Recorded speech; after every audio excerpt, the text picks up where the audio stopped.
There's a quiet moment most people experience, but rarely talk about. It doesn't arrive with noise or warning. It slips in gently, usually in the middle of an ordinary day. You might be sitting at your desk, driving home the same road you've driven 100 times, or lying awake at night when everything is finally silent. From the outside, nothing looks wrong. Life appears stable, predictable, even successful by the standards everyone understands. The job is there, the routine is working, the expectations are being met. And yet, somewhere beneath all of that structure, there's a subtle feeling you can't quite name, a sense that something important is missing. It's not the kind of missing that feels dramatic or tragic. You're not broken. You're not failing. In fact, if someone asked how things were going, you could easily say, "I'm fine," and part of you would even believe it. This feeling is quieter than that. It's more like a shrinking than a breaking, like living in a space that fits, but was never designed for how big you were meant to become. There's a tension between the life you're living and the life you can almost imagine.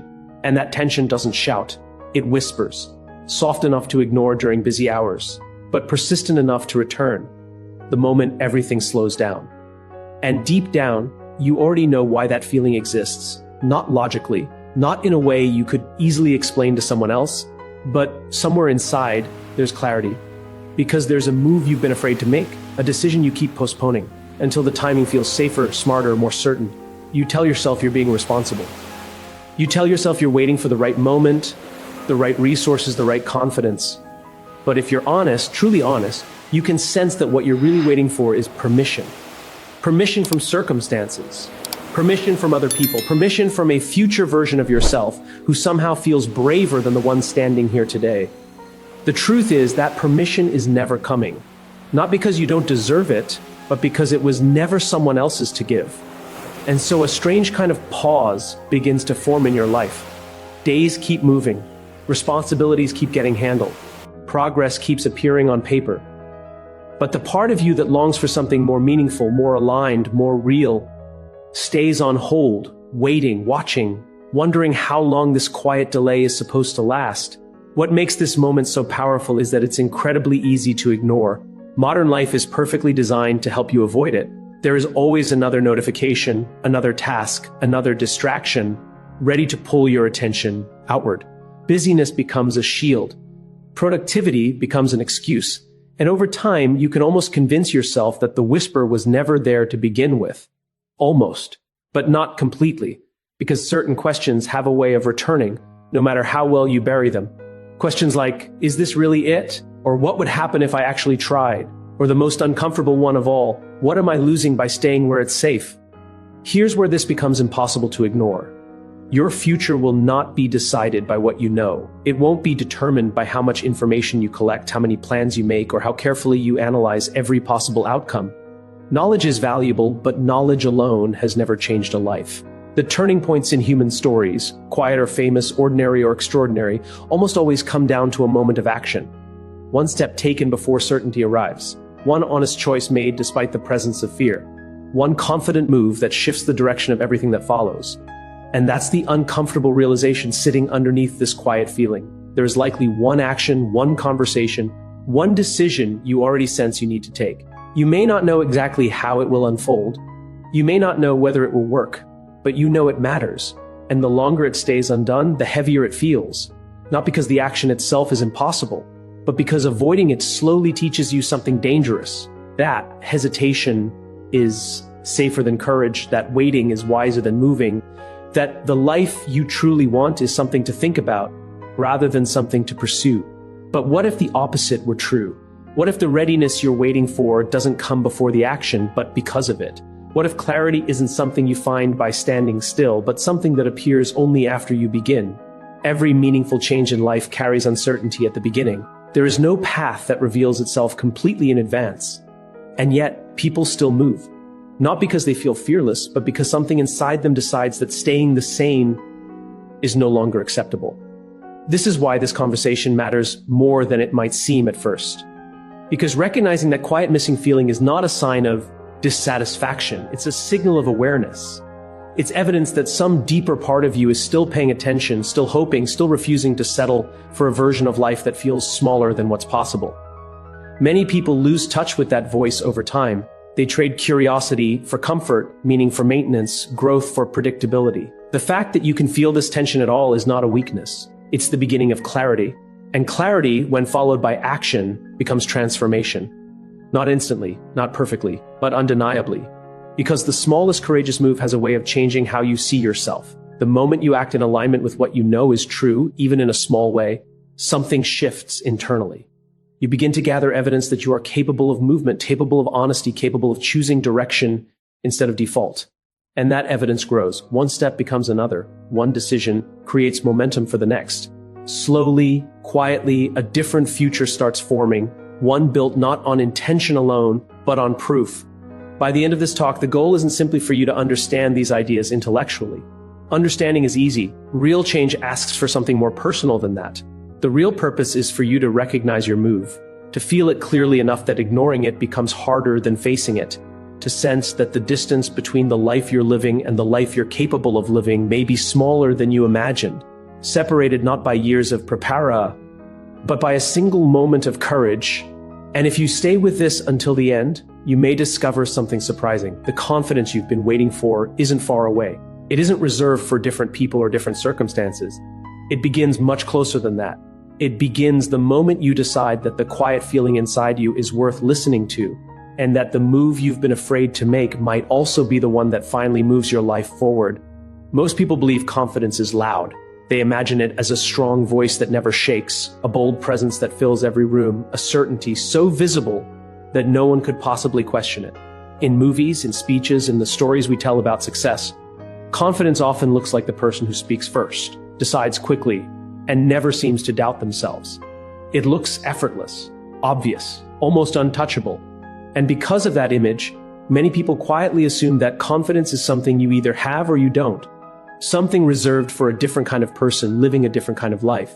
But real confidence is much quieter than that. It rarely announces itself. It doesn't need an audience, and it doesn't depend on applause. In fact, some of the most confident decisions in history were made in silence, long before anyone else understood their importance.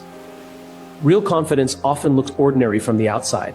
It looks like someone choosing to try again after failing privately. It looks like telling the truth in a conversation where pretending would be easier. It looks like continuing forward even when no one is watching and no guarantee exists. Because confidence in its truest form is not performance. It is alignment. It is the internal decision to move in the direction that feels honest, even when the outcome is unclear. Loudness can be faked. Certainty can be rehearsed. Visibility can be manufactured. But alignment cannot be borrowed. It has to be chosen moment by moment, especially in situations where doubt is still present, and doubt is almost always present. That is one of the biggest misunderstandings people carry, that confident people feel sure before they act. The reality is far more human than that. Uncertainty does not disappear just because someone appears brave. Questions still exist. Risks are still real. Fear still whispers its familiar warnings about what could go wrong, what others might think, what might be lost. The difference is not the absence of uncertainty. The difference is the decision to move anyway. Real confidence is the willingness to act while uncertainty is still in the room. To take a step before every variable is controlled. To begin before complete clarity arrives. This kind of confidence doesn't eliminate fear. It simply refuses to give fear the final vote. It recognizes that waiting for total certainty is another way of choosing not to begin at all. And so it moves forward, not recklessly, but deliberately. Accepting that progress and uncertainty often travel together. When you start to see confidence this way, something important shifts. Confidence stops being a personality trait and starts becoming a behavior. It becomes something you do, not something you wait to feel. And that changes everything because behaviors are repeatable. They are learnable. They are available to anyone willing to practice small acts of courage consistently over time. Think about the people we admire most. From a distance, their stories often look fearless. We see the finished result, the achievement, the recognition, the visible success, and we assume bravery came first. But if you listen closely to their real journeys, a different pattern appears. Moments of hesitation, periods of doubt, decisions made without guarantees. What separates them is not that fear was missing. It's that fear was not allowed to decide the ending. They simply decided that progress mattered more than comfort. And that decision, repeated enough times, began to shape who they became. Comfort is powerful because it feels safe. It protects us from embarrassment, rejection, and uncertainty. It offers predictability in a world that often feels unpredictable. But comfort also has a quiet cost. It keeps possibilities theoretical. It turns potential into intention instead of action. It creates a life that feels manageable on the surface but unfinished underneath. Progress, on the other hand, asks for movement. It asks for the humility to start before feeling ready. It asks for resilience when outcomes don't match expectations. It asks for patience while results take time to appear. None of this feels as immediately pleasant as comfort, but progress carries something comfort never can: growth. And growth has a way of creating a deeper, more lasting form of confidence, the kind built not on image but on evidence. Every time you act despite uncertainty, you collect proof. Proof that fear can be present without being in control. Proof that mistakes are survivable. Proof that you are capable of more than hesitation suggested. This evidence accumulates quietly, step by step, until one day you realize something has changed. Not the world around you, but the way you see yourself within it. Situations that once felt impossible begin to feel manageable. Decisions that once felt overwhelming begin to feel clear. Not because life became easier, but because you became stronger through movement. This is why chasing the feeling of confidence before acting so often leads to frustration. Feelings are unreliable starting points. They rise and fall with circumstances, energy levels, and external feedback. If action depends on feeling confident first, action becomes rare. But when action leads and feeling follows, confidence becomes inevitable. Movement creates clarity, effort creates belief, experience creates strength. There is also a quiet freedom in understanding that confidence does not require perfection. You do not need the perfect plan, the perfect timing, or the perfect version of yourself. Waiting for perfection is another form of waiting for certainty, and certainty is rarely offered in advance. Real confidence accepts imperfection as part of the process. It understands that clarity often appears after the first step, not before it. It trusts that learning through motion is more powerful than thinking in stillness. And perhaps most importantly, real confidence is sustainable because it is honest. It doesn't depend on pretending to know everything or appearing strong at all times. It allows room for questions, for growth, for change. It is steady rather than dramatic, consistent rather than intense.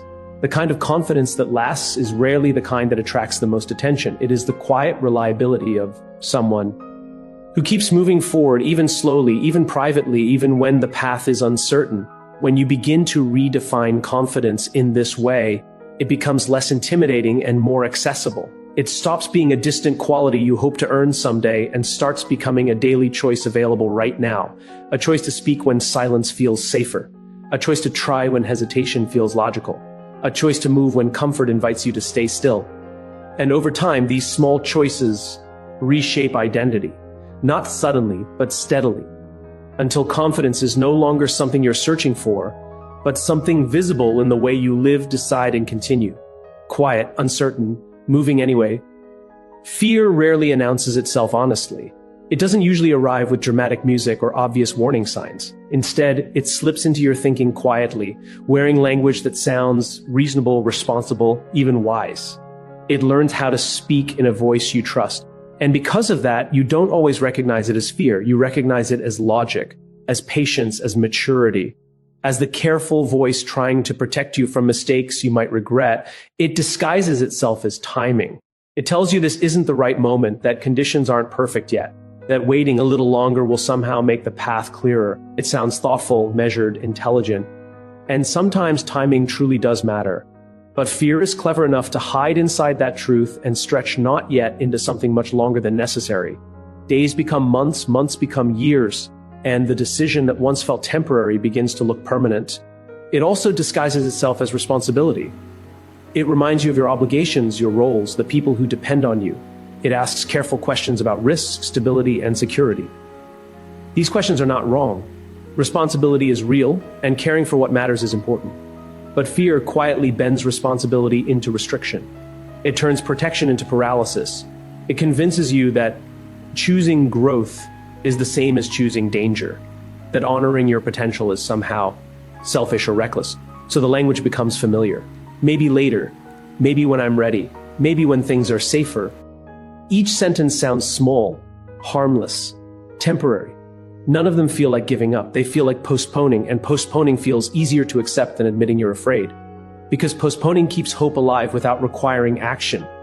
It allows you to believe the future will be different someday without asking you to change anything today. But underneath all of these careful explanations is a quieter, more honest question. A question fear tries hard to keep hidden because of how powerful it is. What if I try and it changes everything. At first, this sounds like a hopeful question, like the beginning of possibility. But to the part of you that values certainty, it feels dangerous, because change, even positive change, disrupts what is known. It replaces predictability with uncertainty. It asks you to step into a version of life you cannot fully control. And control is comforting. Familiar patterns are comforting. Even when those patterns limit you, they still provide something the unknown cannot promise: predictability. You know how your days will unfold. You know what is expected. You know how to succeed within the boundaries that already exist. There is a quiet relief in that familiarity. It removes the pressure of risk. It protects you from visible failure. It allows life to continue smoothly on the surface. But familiarity has a hidden cost.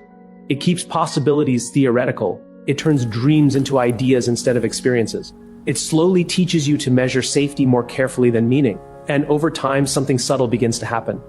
The life that once felt stable starts to feel smaller, not suddenly, not dramatically, just gradually enough that you can question whether the feeling is real. You tell yourself this is normal, this is adulthood, this is what responsibility looks like. Yet the question doesn't disappear. It waits, sometimes for years, appearing in quiet moments when distraction fades, wondering what might exist beyond the boundaries you've learned not to cross, not demanding, just present. And the longer it waits unanswered, the heavier it becomes. Not because action is impossible, but because avoidance slowly reshapes identity. You begin to see yourself as someone who hesitates, someone who almost tries, someone who stays. This is how fear keeps people stuck, not through force, but through permission. It never says, don't move. It simply says, not yet. And not yet feels harmless enough to accept again and again, until one day you realize how much time has passed while you were waiting for a moment that was never guaranteed to arrive. What makes this especially powerful is that fear often protects you from short-term discomfort while quietly creating long-term regret. It saves you from embarrassment today, but risks disappointment tomorrow. It prevents visible mistakes now, but increases invisible wondering later. And regret, unlike fear, grows stronger with time. Because regret is built from unanswered questions, from chances never taken, from versions of life never explored. Still, fear is not an enemy in the way people sometimes imagine. It exists for a reason. It tries to protect you from harm, from loss, from pain. Without it, reckless decisions would be easy. But protection becomes limitation when it is never questioned, when safety becomes the highest goal instead of one value among many. When avoiding discomfort becomes more important than pursuing meaning, the turning point comes when you begin to see fear clearly, not as logic, not as timing, not as responsibility, but as a voice offering one perspective among many, a perspective that deserves to be heard, but not automatically obeyed. This awareness creates space, and in that space, a different question can finally emerge. Not just, what if I try and it changes everything? But also, what if I don't and nothing ever does? Because staying the same is not neutral. It is a decision repeated quietly over time, a direction chosen through inaction. And while familiarity feels like safety, it can also become a boundary that keeps your life from expanding into what it could be. Safety without growth eventually feels like stillness. Stillness without choice eventually feels like being stuck. Recognizing this does not remove fear. It simply changes your relationship with it. Fear stops being a stop sign and starts becoming information, a signal that something meaningful might be nearby, something important enough to matter. Because the decisions that shape a life are rarely the ones that feel completely comfortable in advance. And once you see that clearly, the disguise begins to fade. The language of later becomes easier to question. The promise of safer becomes easier to examine. The quiet pull of familiarity becomes easier to challenge. Not because courage suddenly replaces fear, but because awareness weakens its hold. You begin to notice the moments where staying still is a choice rather than a necessity. In that noticing, something subtle shifts. The same question that once felt threatening, what if I try and I changes everything, starts to feel different. Less like danger, more like possibility, less like loss, more like opening. And even if fear remains in the room, it is no longer the only voice speaking. So what is the move? After all the thinking, all the waiting, all the quiet conversations you've had with yourself, what is the action that actually changes something? People often expect the answer to be dramatic. They imagine a bold resignation, a public declaration, a sudden leap that instantly transforms everything. That's the story we're used to hearing. The overnight change, the visible breakthrough, the moment that looks impressive from the outside. But the real move rarely looks like that. In fact, most of the time, no one else even notices when it happens. Because it's not dramatic. It doesn't arrive with applause or recognition. It doesn't demand that you destroy your current life to begin a new one, and it certainly isn't reckless. The confidence move most people avoid is far quieter and far more personal than that. It doesn't begin in the world outside you. It begins in a decision within you, a decision about what you will honor moving forward, a decision about whose voice you will follow when comfort and truth are pointing in different directions. It's not about quitting everything overnight. That idea sounds brave, but often it's just another form of escape, trading one extreme for another. Real change is usually more deliberate than dramatic. It respects responsibility while still refusing to ignore meaning. It understands that courage is not measured by how fast you run, but by whether you are finally moving in the right direction. The real confidence move is choosing alignment over approval. And this is where it becomes uncomfortable, because approval is powerful. From the moment we're young, we learn to read reactions, to adjust behavior, to earn acceptance. Approval feels like safety. It signals belonging. It reduces conflict. And over time, it quietly becomes a compass, guiding decisions not toward what is true, but toward what is accepted. At first, this seems harmless, even helpful, but slowly something begins to separate inside you. The life you present starts drifting away from the life you actually want. The words you say begin to differ from the thoughts you carry. The direction you follow becomes shaped more by expectation than by meaning. And because this shift happens gradually, it can take years before you fully notice the distance. Choosing alignment interrupts that pattern. It asks a simple but demanding question. If no one were judging this decision, what would feel true? Not easy, not safe, true. And truth has a different weight to it. It doesn't always promise comfort, but it offers clarity. It doesn't guarantee approval, but it restores integrity. When you move in alignment with what you know is real, something inside you becomes quieter, not because life is suddenly simple, but because the internal conflict begins to fade. You are no longer performing a version of yourself. You are living as one. This is why the move often begins with something small and invisible. It's telling the truth, when silence would be easier. Not a dramatic truth meant to shock people, but an honest sentence you've been avoiding. A boundary spoken calmly, a feeling admitted without disguise. A direction acknowledged out loud for the first time. These moments rarely look heroic from the outside, but internally, they shift everything. Because the instant you tell the truth, you prove to yourself that fear is not in complete control. You create evidence, quiet personal evidence, that you can be trusted with your own life. And trust, once earned internally, becomes a foundation. Nothing external can easily shake. The move is also taking the step before you feel fully ready. This is where many people wait the longest. They hope readiness will arrive like certainty, clear, confident, undeniable. But readiness is rarely a feeling. More often, it's a decision disguised as a feeling we keep postponing. You don't feel ready and then act. You act, and readiness slowly forms around the action. Every meaningful path begins this way, unclear, incomplete, uncomfortable, but movement creates information. Information creates clarity, and clarity creates confidence. Waiting for the final step before taking the first one only keeps you standing still. The people who eventually look confident are usually the ones who are willing to begin while still unsure. And then there is perhaps the most important part of the move, walking toward meaning instead of away from discomfort.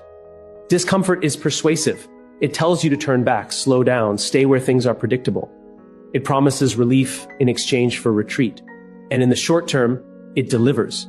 Avoiding difficulty feels easier today, but meaning lives in a different direction. Meaning asks for effort, uncertainty, patience. It requires you to stay present when leaving would be simpler. So every time you choose meaning, you are also choosing growth. Every time you chose growth, you expand what feels possible. And every time you expand what feels possible, the life in front of you becomes larger than the fear behind you. This is why the move feels so simple when described. There are no complicated formulas, no secret strategies, just honesty, just action, just direction, simple, clear, terrifying, because simplicity removes excuses, clarity removes hiding places. And once you see the move clearly, you also see the choice. Continue living in approval and comfort, or begin living in alignment and meaning. Neither path is free of difficulty, but only one leads somewhere new. And that is why this quiet decision becomes life-changing. Not because everything transforms instantly, but because you do, your standards shift, your voice strengthens, your tolerance for pretending disappears. The external results may take time, but the internal change begins immediately. You start to recognize yourself again. Not the version shaped by expectation, but the one shaped by truth. And once you felt that alignment, even briefly, it becomes very hard to return to anything less. The move most people avoid is not impossible. It is not reserved for the fearless. It is not waiting in some distant future.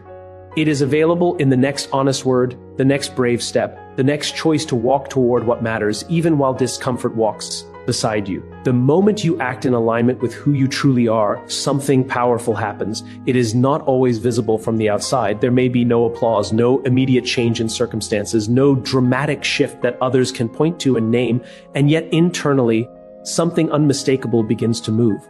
A quiet ordering. A sense that, perhaps for the first time in a long while, your actions and your truth are finally standing in the same place. For a long time, many people live with a subtle division inside themselves. There is the self they present to the world, the one shaped by expectations, responsibilities, and the need to belong. And then there is the quieter self underneath, the one that knows what feels honest, meaningful, and real. Most of the time, the distance between these two selves is small enough to ignore. Life continues, progress appears, nothing seems obviously wrong. But the longer that distance exists, the more energy it takes to maintain it, because pretending, even in small ways, is exhausting. Alignment removes that exhaustion, not because life suddenly becomes easy, but because the internal argument begins to end. When your actions match what you know is true, you no longer need to convince yourself that staying silent is wise, or that postponing what matters is responsible. The constant negotiation, the quiet bargaining between comfort and honesty starts to disappear. And in its place comes something steadier, something calmer, something that feels like standing on solid ground after spending years trying to balance. You stop negotiating with yourself. This alone changes more than most people expect. Negotiation sounds harmless, even mature. It feels like careful thinking, like weighing options responsibly. But internal negotiation often becomes a way of delaying clarity. You promise yourself soon. You explain why not yet makes sense. You create temporary agreements that keep peace in the present while quietly postponing truth into the future. And because these negotiations happen privately, no one else sees how much energy they consume. The moment you act in alignment, those negotiations lose their purpose. There is nothing left to debate. The question of should I becomes the decision of I am, and decisions carry a different kind of strength than intentions. Intentions can be revised, delayed, or softened. Decisions move. Decisions create direction. Decisions turn possibility into reality. You also stop waiting for permission. This is another shift that feels small at first but reshapes everything. Much of life is spent unconsciously seeking signals from the outside world. Approval, validation, reassurance that the path you want is acceptable. You look for someone to confirm that your desire is reasonable, that your risk is justified, that your timing is correct. And sometimes that confirmation comes, but often it doesn't. Not because your path is wrong, but because no one else can fully see what you feel inside. Waiting for permission keeps your life dependent on perspectives that are not your own. It hands control of your direction to circumstances, opinions, and expectations that may never align with who you truly are. Acting in alignment changes that relationship. It doesn't mean ignoring wisdom or refusing guidance. It simply means recognizing that the final authority over your life cannot live outside you. Permission stops being something you request and becomes something you embody. And then quietly but unmistakably, you stop shrinking to fit expectations that were never yours. Shrinking rarely feels dramatic. It happens gradually through small adjustments made to avoid conflict or disappointment. You sow 10 opinions. You hide ambitions. You choose paths that feel acceptable instead of meaningful. Each adjustment seems reasonable on its own, but over time, they accumulate. And the version of you that once felt expansive begins to feel contained. Alignment reverses that process, not through rebellion or defiance, but through honesty. You begin to take up the space that was always yours. Not louder, not more aggressive, just more real. And reality has a presence that performance never achieves. People may not always understand it. Some may resist it. But internally, something steadier replaces the constant effort of fitting in. You are no longer measuring your life against expectations that were never designed for you. This is where confidence begins to change, meaning confidence isn't built in comfort. Comfort protects what already exists. It keeps life predictable, manageable, controlled. There is nothing inherently wrong with comfort, but it cannot create evidence of growth. And without evidence, confidence remains fragile, dependent on mood, praise, or temporary success. Real confidence is built in evidence. Evidence that you can act, even when unsure. Evidence that honesty does not destroy you. Evidence that movement is possible. Each aligned action becomes proof. Small at first, almost invisible, but powerful because it is real. And reality accumulates. One honest decision makes the next one easier. One courageous step makes hesitation less convincing. Slowly, the story you tell yourself about who you are begins to change, not through positive thinking, but through lived experience. You begin to trust your own voice. This may be the most important shift of all, because a life without self-trust is a life lived in constant second-guessing. Every choice feels uncertain. Every direction feels temporary. You rely on external certainty because internal certainty feels unavailable. But trust grows the same way confidence grows, through evidence. Each time you listen to your voice and act, and the world does not collapse, trust strengthens. Each time you survive discomfort, trust deepens. Each time you move forward despite doubt, trust becomes quieter and more stable. And once that trust begins, something irreversible happens. You start to recognize the difference between living expanded and living small. You feel the contrast. You remember what alignment feels like. Returning to a smaller way of living becomes difficult, not because it is impossible, but because it is now visible. What was once unconscious becomes a choice you can see clearly. And clarity makes certain compromises harder to accept, not out of pride, but out of awareness. You know what it feels like to live honestly. You know what it feels like to move with integrity. And once known, that feeling does not easily disappear. This is why one decision can change identity, not because the decision is dramatic, but because identity is shaped by repeated action. The moment you act in alignment, you interrupt the old pattern, you introduce new evidence. You begin telling a different story, not with words, but with behavior. And behavior, repeated over time, becomes character. Character becomes identity. Identity becomes direction. The world outside may take time to respond. Results may arrive slowly. Circumstances may not shift immediately. But internally, the transformation has already synced. Arted. You are no longer someone waiting to become yourself. You are someone practicing it. And practice sustained long enough becomes reality. We often talk about the risk of trying. From an early age, we are taught to calculate consequences, to measure outcomes, to be careful about the choices we make. We learn to ask sensible questions. What if it fails? What if it doesn't work? What if I lose something important along the way? These questions sound wise, responsible, even necessary, and in many situations they are. Caution can protect us. Preparation can guide us. Thoughtfulness can prevent avoidable mistakes. But there is another side of risk that receives far less attention. A quieter risk, a slower one. The risk of never trying at all. Because when we avoid action, nothing dramatic seems to happen. There is no visible failure, no public disappointment, no obvious moment we can point to and call a mistake. Life continues smoothly. Responsibilities are handled. Stability remains intact. From the outside, everything appears safe, and safety is comforting. It reassures us that we made the sensible choice, the mature choice, the careful choice, yet beneath that surface, something more subtle begins to unfold. Possibility remains unopened. Questions remain unanswered, paths remain unexplored, and over time, what once felt like protection can begin to feel like limitation. Not suddenly, not loudly, but gradually enough that it's easy to ignore. Days turn into routines, routines turn into years, and the distance between the life imagined and the life lived quietly grows. Because the greatest loss isn't failure. Failure, as painful as it can be, is still an experience. It teaches, it clarifies.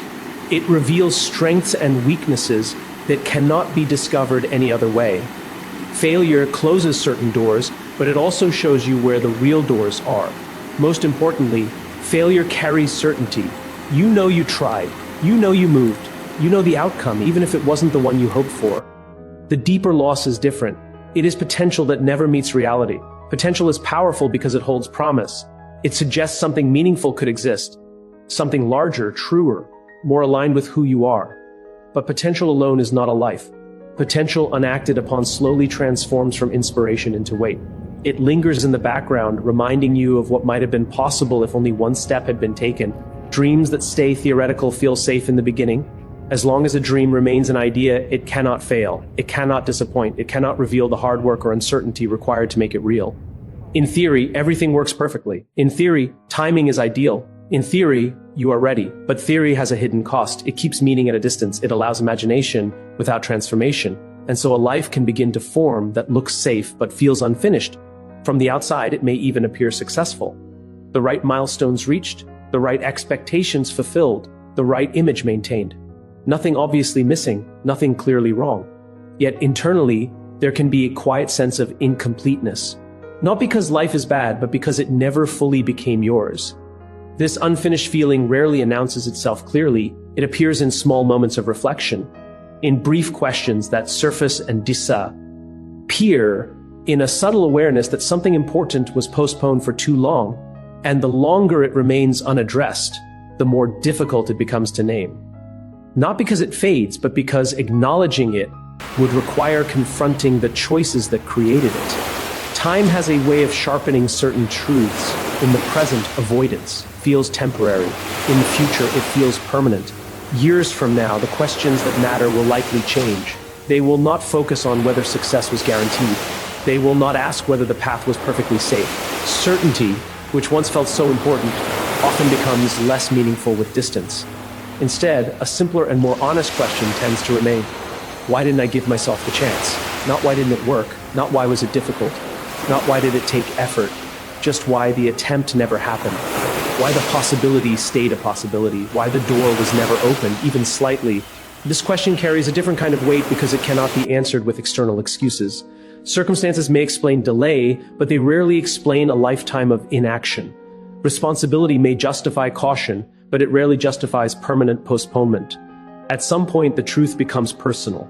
The chance was available in some form, at some time, and it wasn't taken. This realization is not meant to create regret in the present, but awareness, because the future is shaped quietly by what we allow today. Every postponed decision teaches us something about ourselves. Every avoided step becomes evidence that hesitation is safer than movement, and evidence, repeated long enough, becomes identity. Someone who once imagined boldly can slowly become someone who waits carefully. Someone who once felt possibility can slowly feel limitation, not through one dramatic choice, but through many small moments of not choosing. Yet the cost of never trying is not only emotional, it is also experiential. Entire versions of life remain unknown. Strengths remain undiscovered. Connections remain unformed. Because action does more than create results. It creates reality. Without action, life stays theoretical, and a theoretical life, no matter how safe, cannot fully satisfy something designed to grow. There is also a quiet truth hidden inside risk itself.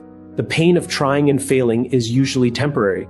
The discomfort of wondering what might have been can last far longer. This does not mean every risk should be taken blindly. Wisdom still matters. Preparation still matters. Responsibility still matters. But when caution becomes permanent, it stops protecting life and starts preventing it. Safety becomes stillness. Stillness becomes stagnation. And stagnation over time becomes regret. The real question then is not whether trying carries risk. It always will. The real question is which risk you are more willing to live with, the visible risk of failure or the invisible risk of never knowing. One creates temporary pain with the possibility of growth. The other creates temporary comfort with the possibility of lifelong wondering. And long after outcomes fade, long after circumstances change, long after the details of success or failure become less important, the simplest truth tends to remain: a chance was there, a step was possible, a life was waiting to be explored. And what matters most is not whether it was guaranteed to work, but whether you were willing to give yourself the chance to find out. Confidence doesn't begin with a leap. This is one of the most freeing truths you can discover, because for so long many people believe that change must arrive dramatically. They picture a single bold moment that transforms everything at once, a sudden decision, a fearless jump, a complete reinvention that proves instantly and visibly that they are different now. But this expectation often becomes the very thing that keeps them still. Because if confidence requires a leap, then hesitation feels reasonable. Waiting feels justified. Remaining where you are feels safer than risking a fall you're not sure you can survive. But real confidence almost never begins that way. It begins quietly, subtly, with something small enough to do today. It begins with a step. A step is different from a leap because a step is possible even when fear is present. A step does not demand total certainty or perfect courage. It only asks for movement in a direction that feels slightly more honest than standing still. And that is why steps are powerful. They lower the distance between intention and action. They transform change from something overwhelming into something reachable. One honest conversation can be that step, not a dramatic confrontation, not a perfectly worded speech, just honesty where silence has lived for too long. Maybe it is telling someone what you truly want. Maybe it is admitting what is no longer working. Maybe it is expressing a boundary you have rehearsed privately but never spoken aloud. These moments rarely look extraordinary from the outside, yet internally they shift something fundamental. Because the instant honesty replaces avoidance, you prove that truth is survivable. You prove that your voice can exist in the real world, not just inside your thoughts. And once spoken, truth has a way of creating clarity that silence never could. One brave decision can also be that step. Bravery in this sense is not the absence of fear. It is choosing while fear is still present. It is deciding before every question is answered. It is accepting that clarity often follows commitment rather than preceding it. Many people wait for the perfect decision, believing that certainty will remove discomfort. But certainty is rare, and life keeps moving whether decisions are made or not. Choosing, even imperfectly, creates motion. And motion creates learning. Learning creates adjustment. Adjustment creates progress. One action that future you will thank you for can be that step. This idea shifts your focus from immediate comfort to long-term meaning. Present comfort asks, what feels easiest right now? Future gratitude asks, what will matter later? These two questions often lead in different directions. Comfort protects the present moment, meaning invests in the future. And while the future is invisible, it is still shaped by what you do today. Every small action becomes a message sent forward in time, telling the person you are becoming whether you cared enough to move. You don't need certainty. This may be the hardest truth to accept because certainty feels like safety. It promises protection from mistakes, embarrassment, and regret. But certainty is rarely available at the beginning of anything meaningful. Waiting for it often means waiting forever. The paths that shape a life, relationships, purpose, growth, contribution, are all walked before they are fully understood. Understanding comes through experience, not before it. What you need instead is direction. Direction is quieter than certainty, but far more useful. Certainty says, I know exactly how this will end. Direction says, I know which way is true. Certainty focuses on outcome. Direction focuses on alignment. And alignment is enough to begin. When you know the next honest step, you have everything required to move forward. Even if the distant future remains unclear, direction appears the moment you move. This is the paradox many people miss. They believe movement requires clarity, when in reality, clarity often requires movement. Standing still keeps the future abstract. Action turns the abstract into information. Each step reveals something new: what works, what doesn't, what matters, what needs to change. Without movement, none of this becomes visible. With movement, even uncertainty becomes useful. Progress, then, is not built from giant moments of bravery. It is built from consistent moments of willingness. Willingness to try